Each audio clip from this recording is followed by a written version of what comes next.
कभी नहीं कर पाते, कभी नहीं कर पाते। हस्बैंड जान लीजिए हम लोग के लिए जो हमारे फीलिंग को समझ रहे हैं कि हाँ ये लोग पढ़ लिख के अब कहाँ जाएंगी, घर में बैठ के क्या करेंगी, इससे अच्छा चलो सपोर्ट तो कर रहे हैं, सपोर्ट ना करते तो क्या कर पाते। और अनाथ सर क्या करे, अनाथ अगर आप आवाज ना उठाते तो कौन सुन रहा है।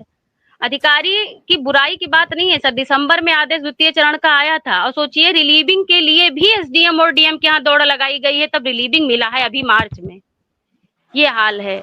तो हम लोग उनके लिए कीड़े मकोड़े हैं। कितनी डिग्री है आपके पास, कितना अनुभव है आपके पास, कोई मायने नहीं रखता है। जब वहां कुर्सी पे बैठो तो वो जो झेलना पड़ता है, एक सहायक जो वो भी छोटा बड़ा ही पढ़ा रहा है लेकिन आके पूछता है आप क्या क्या क्वालिफाई हैं, तब हमें उसको बताना पड़ता है, क्योंकि जबकि वो चाहे टेट में 82 नंबर पाया हो, बैठा है कर रहा है नौकरी, तो हमें उससे लेना देना नहीं। वो अपनी कर रहे हैं, हम अपनी कर रहे हैं, हमारे भाग्य में होता तो हमको मिलता सर। पर अब क्या किया जाए। जानते हैं जब शाम को लौटते हैं और इतना दर्द होता है शरीर में कि 6-6 घंटा सफर है। आप सोचो कि और इतना 5 किलोमीटर पैदल भी चल रहे हैं, नहीं वो 300 रुपया ना बचे। और फिर हंसी भी आती है कि चलो अच्छा कम से कम वहां रहते थे तो और लगता था।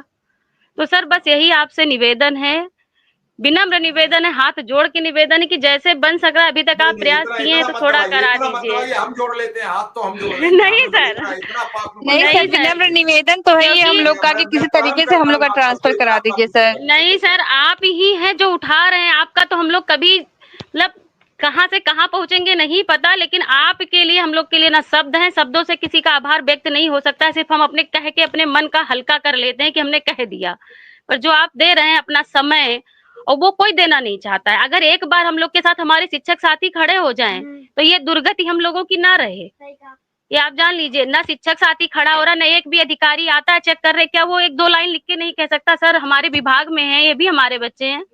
आज हम लोग ये झेल रहे हैं, कल सर उनके भी बच्चे, तो आज मान लीजिए परमानेंट एम्प्लॉय जो है, कल उसका बच्चा भी तो कहीं जाएगा, लेकिन वो कभी आवाज नहीं उठाता, वो सिर्फ हमारा शोषण करता है, तिरस्कार करता है और कुछ नहीं करता है। ये जान लीजिए और कुछ नहीं है जो हम लोग झेल रहे हैं कि बता नहीं सकते आपको। तो बस और कुछ नहीं कहना है सर, पीड़ा तो आप जान ही रहे हैं। क्योंकि आप शिक्षा मित्र संघ के प्रदेश अध्यक्ष हैं सर, तो हमारे पड़ोसी जिले के हैं, गोंडा के, हम भी बहराइच के हैं सर। और सर स्थिति वही घाघरा सर जरवल पहुंचे हैं अब। चलिए बात करते हैं। शुक्ला जी, बहनों की आपने पीड़ा सुनी।